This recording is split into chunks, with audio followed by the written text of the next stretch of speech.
Wrestling with wrestling's past and present. How old were you? I was -3. JR is trying to contain Jim Ross. McFlurry, It's Mick Foley. Do you see any of the aggro crag? Was any of that left over? No, unfortunately not. No? I'm taking some of that home. Definitely not is the barn burner that Lee Cassidy and Tiger Ellis thing was, but we'll leave that there. We digress. God, I hope that storyline ends soon. And 6 to 8 weeks later, they mail you a freaking magnet. Yep. You may know him as the Red Rooster. Because it's still real to me, damn it. He kept making out with his wife. It was weird. So then, I'm waiting for them to put the Selena Vega on a pole match. And I mean, Big E's got Whale performing in his entrance, so I feel like Wale. they would. It's Wale. Wale. I don't listen to. Okay, well, I don't listen to him, so I apologize to Wale. This is in the mail, my good sir. No, it wasn't. Paul. I feel like Vince is just gonna have them team together and be like, have them called Woo Bro. Like they're just gonna be the Woo Bros. Like, anyway. Giving us a reason to come here and listen to ourselves talk. Absolutely, And then you can listen to us too. We're off to a rough start. Strap on and balls only on wrestling past and present.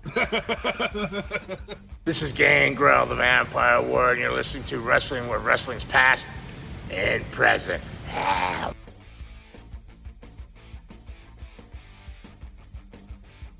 This is hopefully Wrestling with Wrestling's Past and Present. I'm Tim Kurt. I'm Roland Fuelis. And I'm Mongo. And if you're listening to this, thank you. And it's a miracle that you're listening to this right now. We've been trying for about an hour and a half to get this recording going. So I'm on my phone instead of my computer today. So hopefully all goes well. The computer was not Tim's friend this morning. No. Full disclosure, we are now an hour and a half behind our original scheduled recording time. That's how long we've been fiddling, really screwing with this. So fingers crossed. You know, when the internet gods don't want us to watch WCW 2000, we probably should take that as a sign. I just want to point that out, that this is a reflection of the show. Even Tim's computer was like, no. You've been infected with the WCW 2000 virus. Delete all your files and be sad. So speaking of that, today is episode 75, and it's about Slamboree 2000. This is, and watching the show, you can definitely see why WCW folded less than a year later. It wasn't as bad as I thought it was going to be, but that being said, I had really low expectations. So it was interesting to go back and watch it, and there were some spots that weren't half bad. But yeah, it was definitely the slip and slide towards the tail end of folding, like you said, less than a year later. I mean, this is a little over a year removed from the Finger Poke of Doom, which was the nail in the coffin for WCW anyway. And this was obviously the promotional vehicle for Ready to Rumble. And if you didn't know, they'll remind you about 150 times during this broadcast. I don't know what interfered more, people running into matches or them interfering with the Ready to Rumble promo the entire time. Great movie, by the way. Like, I know we said it last episode, but if you haven't seen Ready to Rumble, it's on Prime for $2. I recommend watching it. You won't regret it. It's a funny movie. It didn't age well at all, but this whole pay-per-view was definitely just a way to promote the movie that had been in theaters for a month, so I'm not sure what their logic was. Also kind of ironic that this is the same arena that Owen Hart passed away in. I was going to say that too, yeah. Yep. Like, it was just eerie, like just to see wrestling in that arena again, because I feel like that arena that history is just not what I'd want to associate with wrestling personally. Well, and here's the thing too. Jeff Jarrett, one of Owen Hart's closest friends when that happened, then has to climb 42 feet in the air towards where Owen fell from. Like, how fucked up is that? Like you just sit back and think about it. It's like, dude, you're climbing towards where he fell from. Like, holy cow. Yeah. Like, it's just, it's as soon as they said Kemper Arena, I'm like, wow, that's where Owen Hart died. Yeah, I remember, I think Eric Bischoff covered the show a while ago, and Conrad kind of questioned about the spot. We'll get into it. The spot at the end when Canyon falls off the cage, and just, was that disrespectful and, given what happened to Owen Hart? It might have been. I mean, WCW did a lot of stupid shit anyways, so I wouldn't think they did that on purpose, but should there have been some more thought put into it? Probably to not do that, but I mean, kind of is what it is. It just made me think of it more because yesterday was Owen Hart's birthday, so Pro Wrestling Tees had their sale of Owen Hart merch. So like seeing his face again kind of brought it back up fresh. And then Dark Side season 3 dropped, so we rewatched a lot of the Beyond the Podcast last season, including the Owen Hart episode, which is a great episode. If you haven't seen it, go watch it. And then so just here in the Kemp Arena, it was just all kind of, it's eerie because it came full circle because this is unfortunately the month that it happened too. So it's like, it's just weird that the same month is when WCW ran it. It was the exact same month that it happened to in that arena. That's what made kind of eerie. Not to sidetrack us, but that was kind of like how I started the pay-per-view, just feeling like, oh, it's the Kemper Arena. Like it just goosebumps, like not in a good way. No. So let's get right into it. There's 10 total matches on the card, and to give you some background, this is the time period where Eric Bischoff and Vince Russo are working together, and it's the New Blood versus the Millionaires Club, and the whole point of it was to get younger, underutilized talent over, but it backfired on them because the crowd was behind all the established stars, and it just kind of turned into an NWO angle 2.0, basically. Except the bad guys are now the good guys. Yeah, I was gonna say really piss poor NWO 2.0. Yeah. The heel face dynamic of that group just didn't make sense. Like the guys who should have been faces, the young up and comers, were heels, and then the established vets that were in the group were faces. And it's like, obviously the fans are going to get behind people who are a face, who are an established star, versus Billy Kidman as a heel, which makes no sense whatsoever. Well, and that's what happened with like TNA. Well, I mean, we're going to get into TNA a little bit more, down the road. But when they did the Main Event Mafia, it was the same thing. They started off as heels, and it didn't work because the fans wanted to be behind them because they were already established. Mm-hmm. Since this is a gimmick infringement show, too, who booked that shit? Roland, chat me up. Who booked that shit? Yeah, right. Right. And I think it's comical too that sidebar that Bischoff kind of makes it seem like he had nothing to do with TNA. Like, I know he wasn't like the executive producer, executive vice president, whatever the hell he was for WCW, but you mean to tell me that your influence didn't have, like, it smells of Bischoff, regardless if it was his decision. Some of the stuff they did in TNA when he was there, you could tell he had his influence in it, whether he wants to admit it or not. And he can say that, I didn't go to all these meetings and all this happy horse shit that he says, but like, come on, dude, like, no offense. We're not stupid.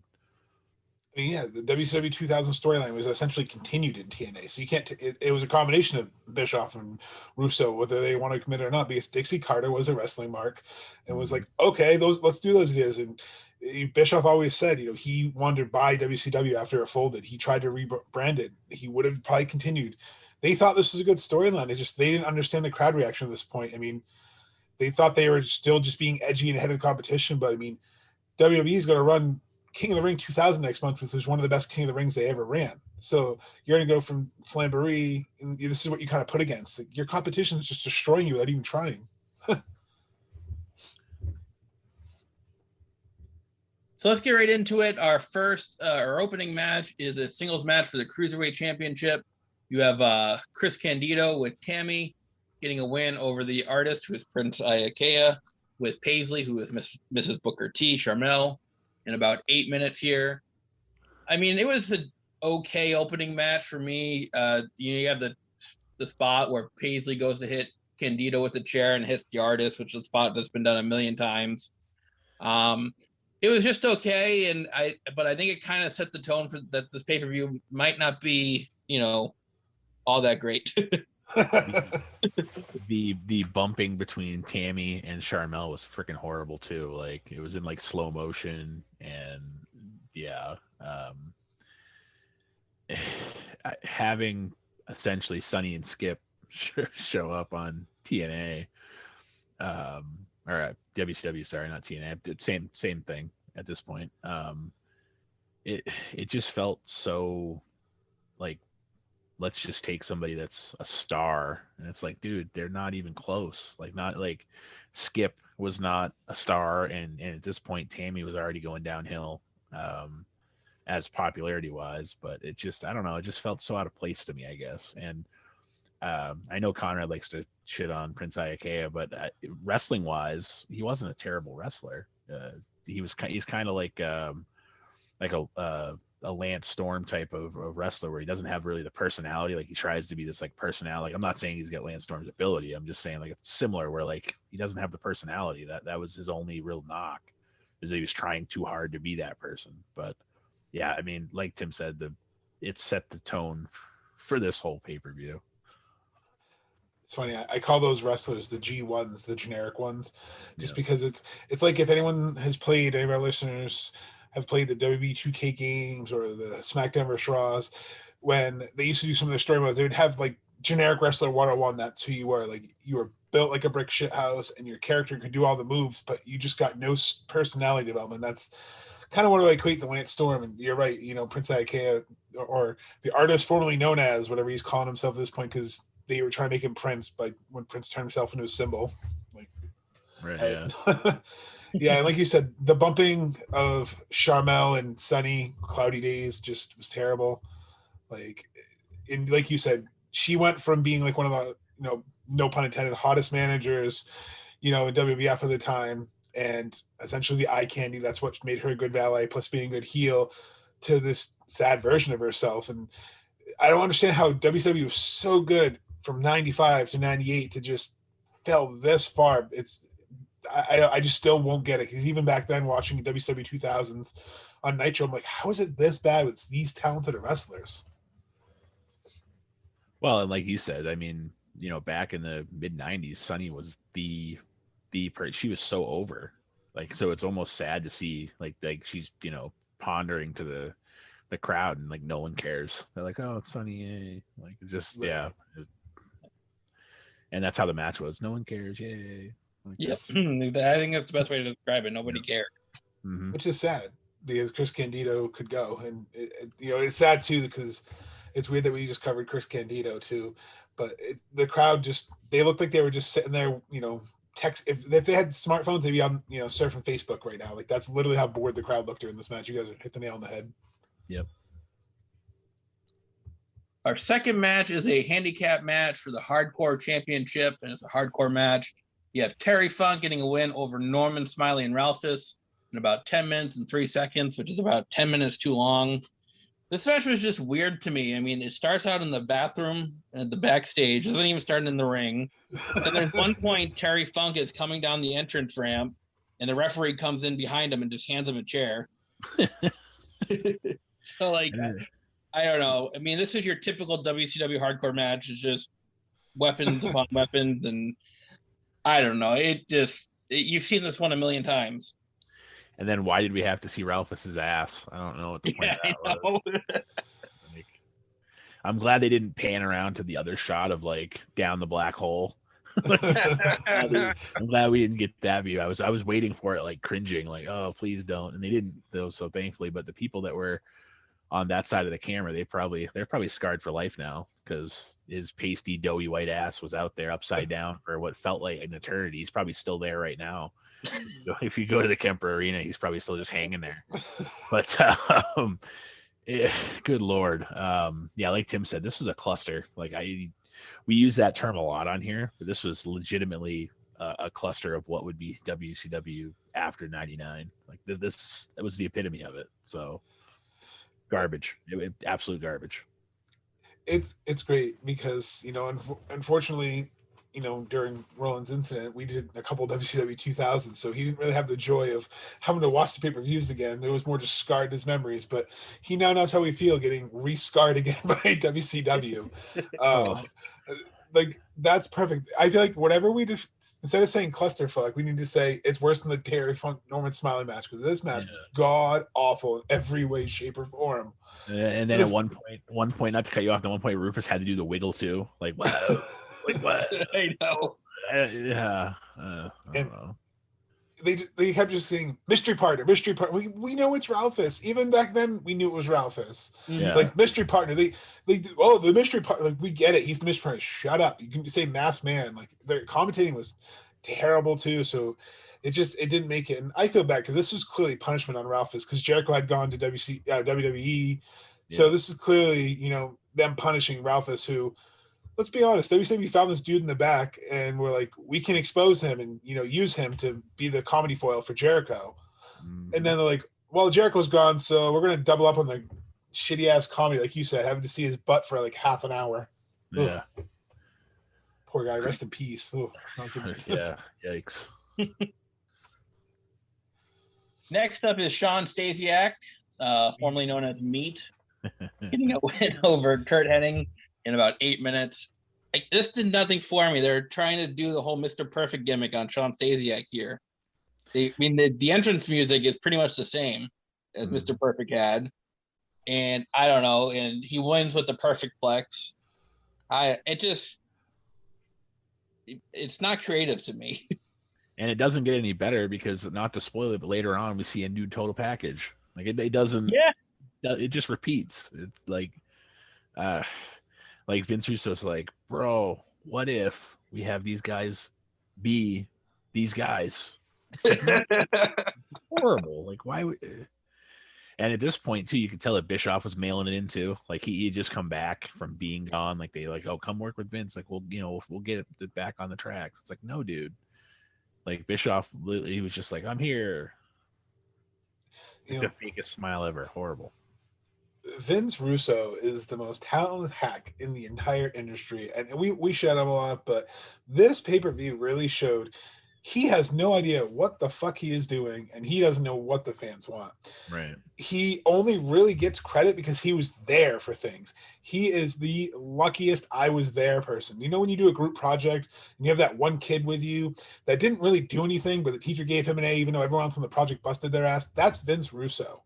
He's literally laid claim to like all these famous wrestling moments, and all the wrestlers themselves have been like, he wasn't even in the writer's room. Bruce Pritchard's like, yeah, Vince Russo wasn't there. What is he talking about? So he just rode these people's jocks and then just was like, now he's in charge. He had to put his big boy pants on, and this is why we have WCW 2000.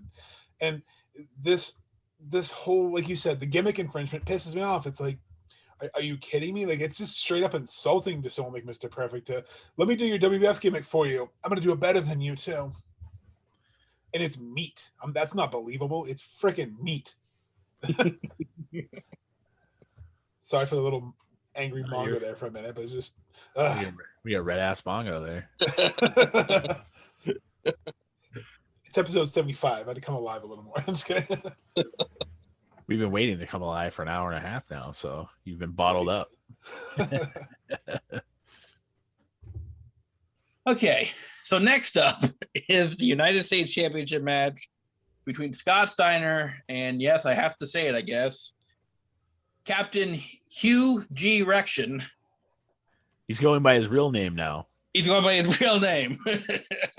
Hugh Morris was the name that Eric Bischoff gave him. And he wants to be taken seriously. So what do we do when we want to take somebody seriously? We make a peanut joke. We make, bro, what if we named him after a dick, bro? That's got Vince Russo written all over it. Like, bro, what if it's a swerve, bro, and we tell him it's really his real name, General U. Rection, G. Rection. Get it? Like, yeah, it's stupid. So I imagine even people in WCW back then were in the room listening to Vince Russo say this. We're like, what the fuck is this guy talking about? Yeah. And you know what? If you're going to change your name, that's cool and everything. But like to come out and be like, I'm going to go by my real name. Your real name's Bill DeMott. Don't even like, right. That's not even close, bro. Like that, like, bro, that's not your real name. So yeah, it's one thing to change your name, but don't come out and try to make it seem like that's really your real name. Be like, listen, they gave me this name. I'm not being it. This is my new name now because I'm going to stick it up Bischoff's ass. Like that. That's what he should have said. This is what I'm going by now. I'm not using Bischoff's name anymore that he gave me. Instead, he's like, I'm going to go by my real name. Again, WCW 2000 straight up insulting. It's just, when he came out watching last night, because I honestly forgot that he had that promo. I remember the terrible name, but I forgot how he got the terrible name. And like you said, he came out and was like, I'm going by my real name. Huge erection, trying to sell it with his straightest face. You're like, did he just say huge erection? Like, this, okay, people just shit on AEW recently because you saw a crash pad exposing the business. But then I have a wrestler telling me he's going to expose the business by giving me a gimmick name. Like, that's pretty insulting too. You're not wrong. I love how we actually haven't even talked about the actual match. We just talked about There was a match? Yeah, I know. Exactly. I remember Booker T came out at the end. I remember that. This whole pay-per-view was gimmick infringement and run-ins. That's why I was doing my terrible, terrible Conrad impression earlier, because I was like, well, if this whole pay-per-view is gimmick infringement, might as well steal someone else's gimmick. Right. Well, speaking of run-ins, that's going to happen in our next match between Mike Awesome and Chris Kanyon. It's going to end in a no contest when members of the New Blood and Millionaires Club come out and they start to brawl. And all I kept thinking was, this is a segment you would see on a Nitro. This is not on a pay-per-view. Like, it doesn't make any sense. Why would you do this on a pay-per-view? People pay for this shit. Hey, but if they put their if they sent proof of purchase, they got a Buff Bagwell pennant. So yeah, so they definitely got something out of it. Yeah, more Gaga garbage. At this point, we've been we're about an hour or so into the show, and it's been like Tim said, it's like Nitro. It's like a bad version of Nitro before they like turn the lights on. It was their dry run with yeah, it was just bad. Tell me you're going bankrupt without telling me you're going bankrupt.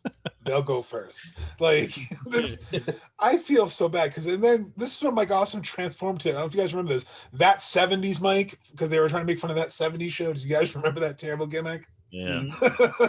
So Mike Awesome, who I'm sorry, I didn't think he was that great of a worker. He was just kind of there.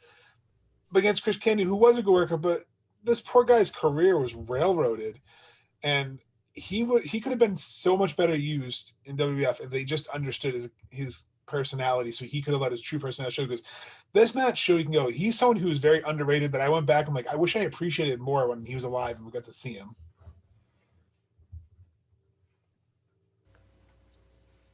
Next up is the total package with Elizabeth getting a win over Buff Bagwell in about 9.5 minutes. The whole storyline centers around Elizabeth here, and Vince Russo says, she's his property. Storyline he can't get away with today. What I don't understand is if the total package is trying to fight for Elizabeth, he should be pissed off. Why is he coming to the ring and doing his poses and all that stuff? Like, I mean, absolutely no sense. He should just run to the ring. He should have came to the ring second and kick Buff and just run in and kick Buff Bagwell's ass. But no, he's got to do his pose and his flex, and it just seemed really out of place to me. Yeah, 100% agree. Luger is also another Lance Storm. I mean, he might even be a better example of someone who has all the looks and exactly zero of the personality of anybody. I'm pretty sure that Ralphus had more personality than Luger did, and that's saying something because Ralphus was terrible too. But I don't know. At this point, it's hard not to, especially like Mongo said, people paid for this. Like at this point, if I bought this, I would be like, this is horrible. And the sad thing is they had like 10 more after this before they closed. So yeah. And then at one point too, like so Liz escapes Vince Russo's capture and comes out and like the new total package shows up and like it's like what the fuck is going on here? Like what is this? Like I don't know. Right. Like Tim said and you said, they were just like, this is hilarious. Let's just keep doing it. Like it's worked once. It didn't even work once. And you're gonna keep doing it. Like that was WCW in a nutshell's problem is this is working. It's no, it's not. Still your line, Roland. No, it's not. No, it's not. And it doesn't make any sense. And this is what WB is now doing this today. Like this is really the crux of what made these pay-per-views not enjoyable. Like Tim said, it felt like Nitro. That whole segment with Vince Russo, who so glad he gave himself so much screen time in WCW when he's supposed to be behind the scenes. But that weird slave ownership thing, like that's not okay. It wasn't okay then. It's not okay now. Like what a terrible storyline. And then like you said, that match, but Buff Bagwell, another one. You don't have the stuff, Buff. You have no personality. If you want to see something that is sad, go look at his cameos. He always looks like the dude's like in a secret underground fight club. He's always got a bruise or a black eye, or I don't know. Like there's a reason why they kind of fizzled out once WC fizzled out when the janitor came and repossessed the arenas they were wrestling in. Did he become like a gigolo at one point? Yep. Yeah. Yeah. Buff Bagwell, male gigolo. Judy would be so disappointed. She's still up on a pole, isn't she? Did she ever get off? It was a forklift, bro. It's funny. You can't put her on a pole. She's old, bro. It's not a rib. It's not a box of gimmicks. No, it was a box of fucking gimmicks. Sorry, Bruce. It's gimmicks on top of gimmicks on top of gimmicks on top of gimmicks on top of gimmicks. Mm-hmm. And that's what it was. I feel like the only way WCW could do anything was with terrible gimmicks, but even then they just watered her down to Mickey Mouse them. Like if Disney Plus had wrestling, I think this would have been it. Like it just Oh, that's so sad but so true. Mm-hmm. Next up, we have Shane Douglas and Ric Flair. I believe the stipulation here was if Ric Flair wins, he gets Vince Russo by 5 minutes for 5 minutes or something like that. And somebody comes out in the Sting mask, and the announcer says, "Oh, that's got to be Vince Russo. That's got to be Vince Russo," which automatically means that it's not Vince Russo. Turned out to be his son, David. And David and Vince just kind of beat the crap out of Ric Flair, and it's just, I don't know. but yet, as that ends, Ric Flair is back on his feet yelling for Russo to get in the ring. Like the Sting imposter Russo, which is David Flair, is beating up Ric Flair with Shane Douglas, and then they both leave, and they're literally 3 feet out of the ring, and Flair's standing with a microphone already. Like, Russo, well, it's like, didn't they just beat you up? Like, what the hell? Yeah, I don't know. And then Flair comes out, like, then they're trying to play up why Flair's in like dress clothes fighting this match. Oh, he's more edgier now. He's doing street fights. He could still wear his wrestling gear. Like, I don't. It seemed like you took like Ted the accountant from The Office and was like, "Go have a match." Just didn't, That's the other thing too. Like they just like threw the rule book out the window because there was low blows and chair shots, alter them, and they're saying, "Oh, this is the new WCW." Yeah, what watered down ECW? Like what? Yeah. Yeah. This was the company when we covered. I don't know what episode it was when we covered Beach Blast. They were all about you can't jump off the top rope, and that's a disqualification. They were all about the rules. And now they're not all about the rules. Now they're like, kick him in the dick, bro. It's fine. Yeah. It's again, I don't understand how when they were writing this pay-per-view back in the day, how they thought, yeah, this is gonna be a banger. This is gonna save us. This is the New Blood Rising 2. This is the new guys. We're gonna crush Vince down there. You know, they're not putting on good stuff. I mean, they kind of are, but don't worry about it. We're gonna put out Shane Douglas versus Ric Flair in a suit. No? All right. Oh, hey, remember that Sting imposter angle we did like 6 times? Can we do it a 7th time? It's a good number. Yeah. Like, how many times is someone going to come out? I mean, fuck, Sting came out at one point in a Sting imposter. Like, I don't understand it sometimes, and they clearly didn't either. And what a just slap in the face to the legacy of Ric Flair. And I'm sorry, but Shane Douglas, you may be the franchise, but you're a terrible wrestler in ECW and you're a terrible wrestler in WCW. Like, you're nothing. And every time that one of the Sting imposters came out, Tony Schiavone's like, "It's Sting!" Like he's so,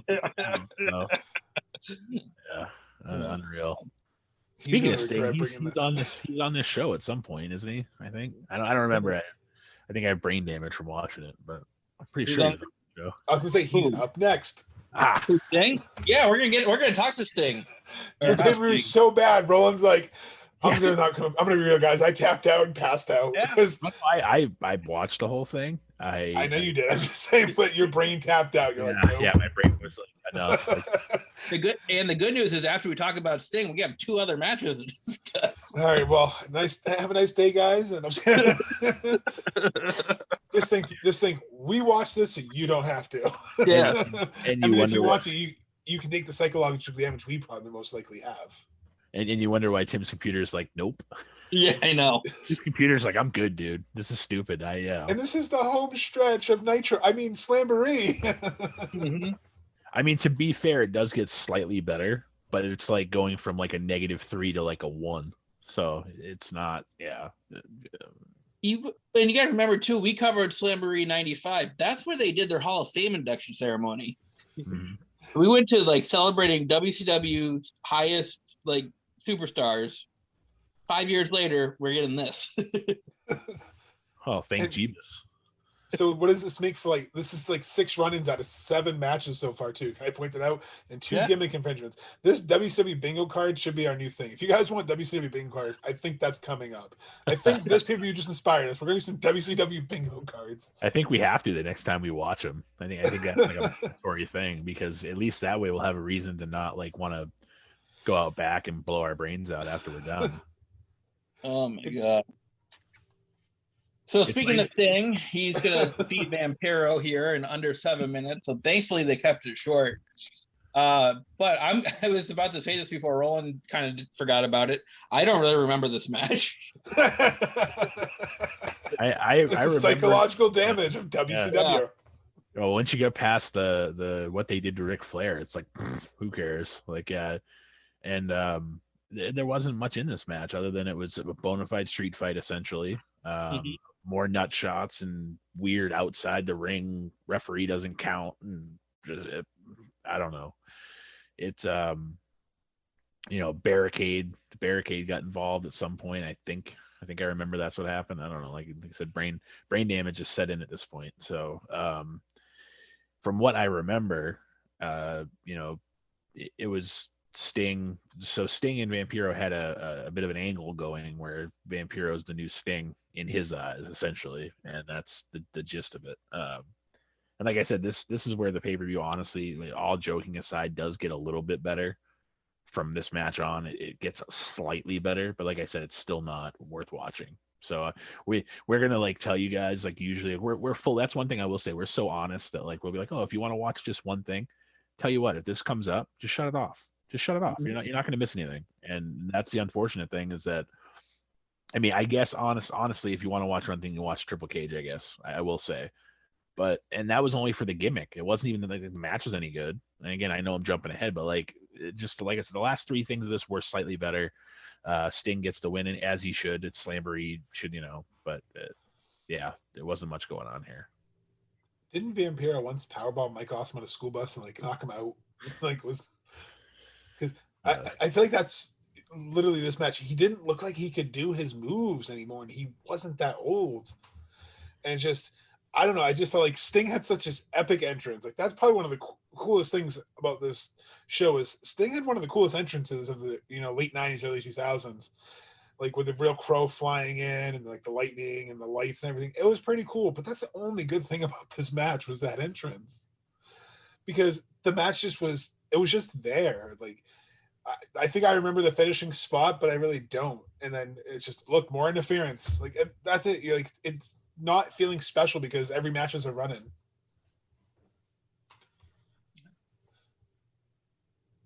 Next up is a singles match with Eric Bischoff as the special guest referee. You have Hulk Hogan getting a win over Billy Kidman in about 13 and a half minutes.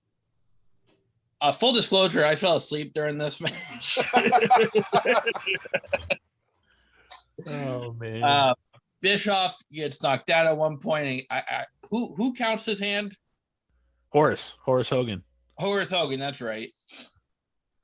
And if you had Horace Hogan on your bingo card, please dab it. Yes. If you had another interference. Yeah. Referee gets knocked down. Dab that spot, please. It was weird seeing Hogan wrestle in that like vest thing too. Yeah. Hey Tim, what was on the vest? FUNB. What does that stand for? Fumb. You want to get me to swear again, huh? Yeah. I think it just meant F you, new blood. I don't think there was actually a swear there.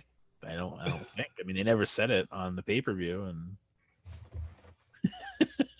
the little nation of domination pose he's doing. This is when he should have had that botched motorcycle for his entrance, because it would have kind of made sense. Because what the hell gimmick were you, Hulk? You were like, I'm not Hollywood Hogan, but I am Hollywood Hogan. I'm not Hulkamania, but I'm Hulkamania. I don't have my entrance music, but I have my entrance music. Like, that was the worst entrance music Hulk Hogan has ever had his entire career. I got the red, white, and blue running through my veins. We're not going to get monetized, but not for copyright, just because they're not going to want to monetize a WCW show. It has the same riff. If you haven't realized, it has the exact same riff as Real American. Like once he gets all the music tonight was blatant ripoffs. Yeah, like everything that was a blatant ripoff of something else. Like their personality gimmicks were a ripoff. Their music's like to popular culture ripping things off. Like that's what it was. Is Bischoff and Russo didn't have ideas. Russo didn't have ideas. He was like, huh, that 70s show is funny. That Jackie got told by Kelso she doesn't know the weather, bro. Like, and he's like, we're going to make a character. Mike Awesome, you're Kelso, bro. Like, yeah. Was that before or after? Didn't he have like a thing too with like plus size women? Yeah, when Big Mama's House came out, he was doing stuff. That's why Judy Bagwell was on a pole. Yeah. Forklift, bro. And he, by the way, he has a podcast. I have a question. Who the hell wants to subject themselves to an hour of bro? Because he says it every other sentence. I tried to listen to one. Tim fell asleep during this match. I fell asleep during his podcast because I just felt like he was rocking me asleep. It was like bro, like every other word. It's like this really wasn't his shtick. He really talks like that, like through his podcast. He was singing the national anthem in Bros. Right. I was hoping you caught on that because you're wearing your Washington National shirt, so I figured I had to. Oh goodness gracious! Wow. And this isn't even a late night recording. We're going off the rails here. It's because WCW just made us have to find other entertainment because nothing was entertaining on this show. And think of it this way: it took us an hour and a half to get this shit together to now talk about it.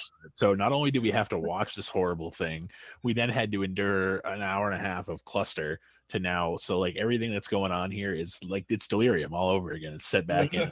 We're just like, bro, what if? Like, you know, right. Bro, what if the internet worked? Bro, what if the computer was good? But yeah, it's yeah. All right, so we have made it to our main event, which is the Ready to Rumble cage match for the World Heavyweight title. David Arquette is your champion coming into this match. He's supposedly aligned with DDP, and they're going to take on Jeff Jarrett, and DDP's going to win the belt. Oh, damn it, Tim, you just gave it away. But he's supposedly aligned with DDP. You just gave it away. You gave away the swerve, bro. Wow, man. I'm sorry. Well, I didn't want anybody to have to actually go back and watch and see what actually happened. All right, okay, fair enough. It's a triple cage. The first cage is the regular cage, and the second cage is a hardcore cage, and then there's a guitar room. I don't know. It's based on the movie. It should have been left in the movie, basically. It looked cool. Like the first cage was like a Hell in the Cell, so it looked cool. And then when they got to the guitar, where did they buy those guitars? Dollar General? Like there was one point where Jeff Jarrett taps freaking DDP on the back and the guitar explodes. Like they're climbing up together and he's like, tap, tap, tap-a-roo, and the freaking thing explodes. And then David Arquette, when, spoiler alert, that's where I said it, smashes DDP over the head. He like taps him and then DDP goes, oh yeah, that's right, I got hit, and he falls. Because I think those guitars like literally were just cardboard. They look so bad. They were made out of the crash pad for AEW stunt. Like probably the same prop, but yeah, same person made them. Yeah, I don't. Yeah, no, it's just what could have been, in all honesty. And like I said, if you want to watch one thing, I guess this would be the one thing we have to give you one thing to watch, but honestly, just don't. But if you had to pick one, I guess watch this just for the nostalgia of it because it was from the movie. But even the match itself wasn't anything to really write home about. But it was the most wrestling we had in a match, I think, the whole time. Like there was actually wrestling moves being done, especially when they were in the ring. And like I said, I wish I had more to say that was good about it. And Tim kind of gave away the swerve that, Arquette actually ends up turning. So that's how the finish goes down is DDP actually, Arquette's at the very top, right where the belt is protecting the belt. And DDP actually hands him a guitar to use for protection. He ends up using that guitar on DDP, and then him and Jarrett celebrate. That's pretty much it. That's because he's the chosen one. Slapnuts. He's the chosen one. And like I said, to think of the Owen Hart stuff too, like he's standing on this cage, halfway to where Owen fell from or whatever it was. It's like, I don't, like I said, it's tough because looking back on it now, I don't think it was the place to do something like that, especially at the end, like Tim said, where Canyon came out to save DDP and Mike Awesome, throws him off the cage essentially. And to recreate the movie spot, basically. Mm-hmm. Well, and to kind of throw shade at Owen Hart dying unintentionally, I think. Like I said, I don't think they were thinking that, but a lot of the fans thought that afterwards, which is unfortunate. It was very distasteful. That's why, like you said, it shouldn't have been held at the Kemper Arena. I mean, it was cool in the movie. Like I said, the movie is great. I had it on the background while we were recording on mute just because I've seen Roland and the guys looking at it, just kind of smiling, like Roland looking at it once in a while, because it is a good movie. It's a great movie. And unfortunately, this whole card felt just like a promotional vehicle. But if you want people to see your movie that's already getting a 23% on Rotten Tomatoes, because I looked it up because I was curious, putting this pay-per-view is going to do the exact opposite. Like, well, if your wrestling pay-per-views are this good, why would I watch your movie about it? Mm-hmm.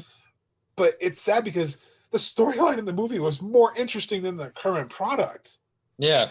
If we had that kind of storyline going, I'd watch versus what they currently had.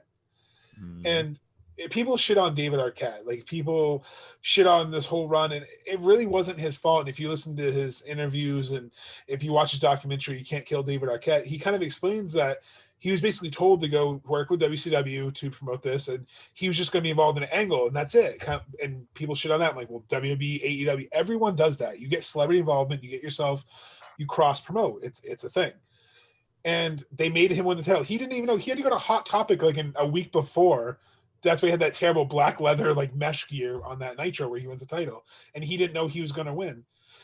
So that's bad enough, but then you have him drop it in this weird fashion. Like, no wonder the poor guy got heat. It's not his fault. He got put in the shitty ass booking that made no sense whatsoever, in the most clustered gimmick of the match where they didn't even use their gimmick properly at all. Like, when they got to the top, yeah, but like the whole Hell in the Cell aspect, they didn't use it. It didn't keep anyone out. Yeah. Well, I didn't have to, because once they got to the top, that cage had broken essentially. But once you get up out of that first cage, you're out anyway. So all you gotta do is climb up the cage, and it's like you said, you're on top of Hell in the Cell. Right. So who's it gonna keep out? All you gotta do is be able to climb up. Like I'm somewhat, recovering from my spinal thing, and I could probably still climb my fat ass up there. So like, it's not like it's keeping anybody out. So like, kudos for them for trying, but it was a horrible effort. If they brought that gimmick back somewhere, if some company, the concept would be cool. Maybe not triple, do like a double. Like, I think that second little mini one where you had to get on top to get to it, that's cool. If they could bring that gimmick back, and maybe like in that room they just have some weapons to stop them from climbing, and that's it, that would be okay. But the way they presented this, it was just the guitar room, like Tim said, it just made it so hokey. Like, you have all these silver spray painting guitars that literally shattered upon contact when they touched Sting. Like, it just made it so much more hokey, and they could have booked this so much better, but it's because we had friggin' monkeys in charge back there, like Vince Russo. Like, this is great, bro. This is what we're gonna do, bro. It's a swerve. Mm-hmm. Yeah, it was. I swerved in my pants. So that's our rundown of Slamboree 2000. I'm gonna give this a 1 out of the scale of 1 to 10. It's the lowest rated show that I've given since we started doing this podcast. Nothing good about it for me. I couldn't agree more. Garbage. Just we had high hopes going into this too, because we knew, we liked the movie Ready to Rumble. So like in our heads, we're like, oh, this should be really good. And it started off really slow, somehow got slower, picked up a smidge. Like when it got to the Sting Vampiro, like it got a little bit better, but still, that only made it, like Tim said, a one. Like that, yeah. On a scale of 1 to 10, 1.5 might be stretching it. See, I give it a run. I don't even give it a 1. I give it a run. Don't watch. You both said it, like, not to beat a dead horse. It was awful. I feel bad for the talent involved, because there was some good talent involved in this card. It's the booking committee. That booking committee, WCW, they should be blamed. Like how things were pushed, written. It goes to show you that you can have all the talent in the world, but if you don't book your product or you don't listen to your fans, it's going to crash and burn. And like the only reason why Vince McMahon is probably not crashing and burn is because he's got multi-million-dollar TV deals around the world. So he's lucky to have sold his library and those TV deals, because he's booking WCW 2000 style with some of the ways he books, with the repeat booking, with the constant interference, with the constant just insulting gimmicks or changing, Apollo Crews, like things like that, just straight up insulting you and telling you it's good because you think it's funny because I like when the fans get mad. Like, no, you do, but guess what? You're not going to like it when they all switch and go other places and just say, we're going to stop watching in general. The reason why I like AEW, the reason why I mark out so much is because of shit like this, where at least when I watch AEW, when people call it WCW, I'm like, yeah, WCW is great, 96, 97, 98. So that's a compliment. You just think WCW is bad because this is the lasting impression most fans have of WCW, is this bullshit right here. Well said. Yep, absolutely. So switching gears, hopefully we're going to cover something a little bit better for you guys next week. We're going back to TNA.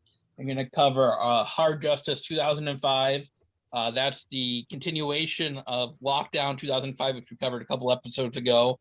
So looking forward to that. You have AJ Styles and Jeff Jarrett on top of the card. So looking forward to that, and it should be a better show than this. Oh, it's definitely going to be. I haven't watched it yet, but there's nothing that's going to compare to how bad this show was. I really enjoyed doing the first TNA episode that we did. So I think it's kind of cool that like once a month now we're going to do TNA for a little while to see how it works out. We're going to try to chronological that year as it goes, and it'd be cool to actually follow the story to see how it goes too for once versus jumping around so much.